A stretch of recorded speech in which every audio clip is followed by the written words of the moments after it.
kembali lagi kita di Rumah Ilmu. Saling bantu, saling jaga, cari ilmu di rumah saja. Nah, Bu, mari kita lanjutkan yang tadi kita obrolkan di lobby. Iya, pembelajaran kali ini mengenai harmoni keberagaman masyarakat di Indonesia, Pak ya. Kita akan mengambil subpokok bahasan mengenai permasalahan dan akibat yang muncul dari keberagaman masyarakat Indonesia ini. Iya, benar-benar. Ya.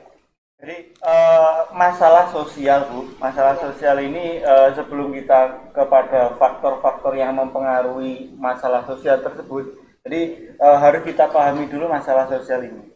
Ini masalah sosial ini adalah sebuah kesenjangan, maksudnya kesenjangan ini adalah antara yang diharapkan oleh masyarakat, yang diharapkan dengan kenyataan yang mereka terima. Sehingga masalah sosial ini akan terus ada selama permasalahan sosial ini belum bisa tertangani dengan baik atau keinginan masyarakat ini belum bisa terakomodir, diterima dengan baik oleh masyarakat tersebut. Oh, gitu Pak ya. Bahasa kerennya dasolen dan dasen. Oke. Harapan dan kenyataan berbeda. Oh, gitu ya. Ekspektasi tidak sesuai dengan realita. Ya, benar. Oh, benar. gitu Pak ya. Iya, ini faktor-faktor penyebab dari permasalahan yang muncul di masyarakat ini apa saja Pak ya? Setidaknya ada 4 faktor, Bu, yang menyebabkan masalah sosial. Jadi ada 4 faktor yang menyebabkan permasalahan sosial. Yang pertama itu adalah karena faktor ekonomi. Ekonomi ya. Ya, benar. Yang kedua adalah faktor budaya. Yang ketiga faktor biologis. Yang terakhir adalah faktor psikologis. Iya. Faktor yang pertama tadi disebutkan adalah faktor ekonomi. Nah, penjelasannya seperti apa Pak ya?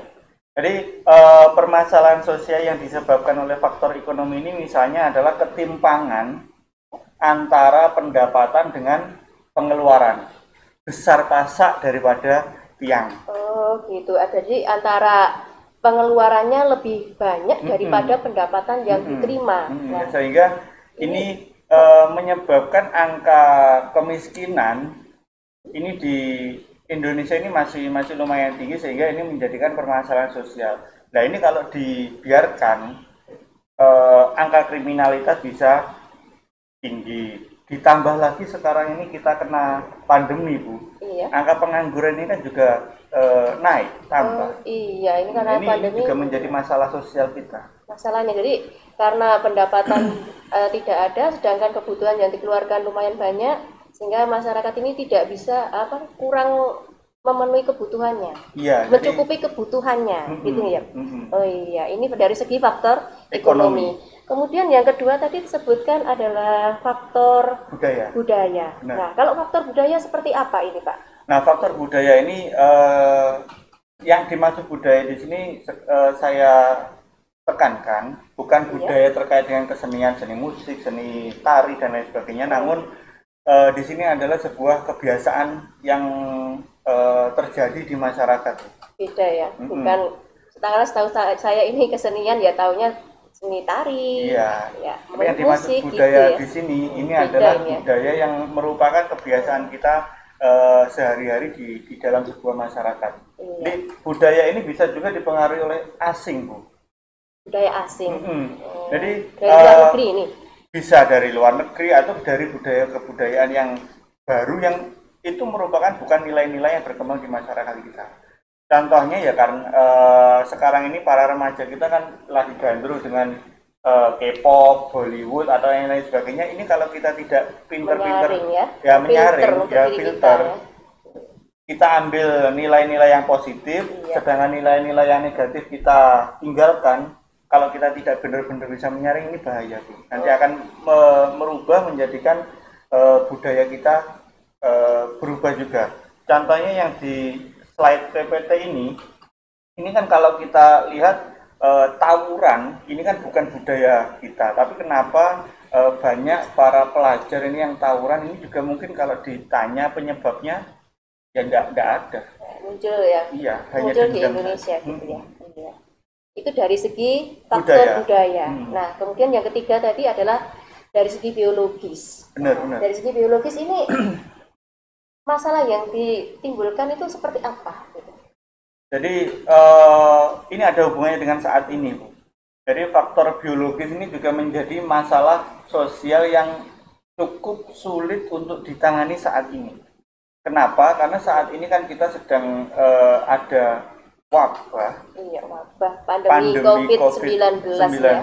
Sehingga ini juga menjadikan masalah sosial. Nah, masalah sosial di sini tidak hanya di bidang kesehatan atau biologisnya saja, tapi juga sudah mulai merembet ke permasalahan yang lain.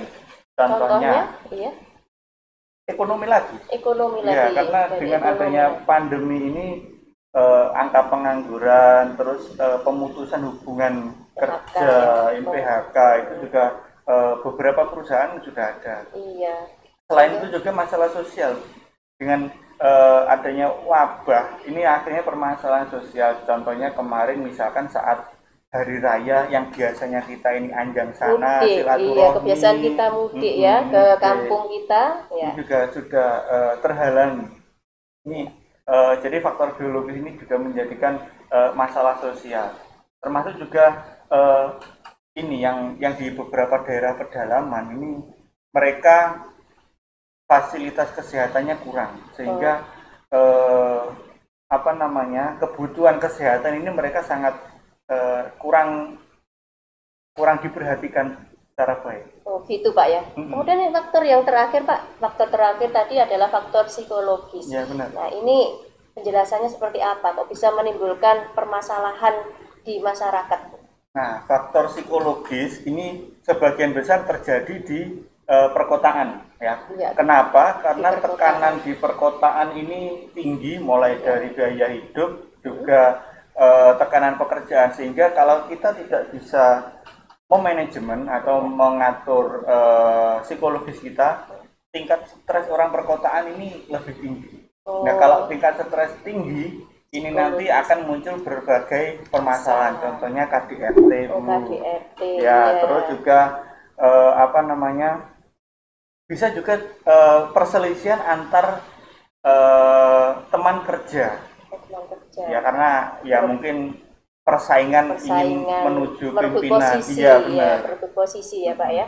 Iya, sehingga kita ini tidak boleh stres Pak ya. Benar. Nah, karena kalau kita stres bisa menimbulkan emosi, luapan emosi. Nah, ini bagaimana dengan yang lain? Apakah sudah jelas mengenai faktor penyebab permasalahan yang muncul di Indonesia? Nah, sebelum kita lanjutkan materi pada pagi hari ini, kita simak dulu pesan-pesan berikut ini. Tetap di rumah ilmu.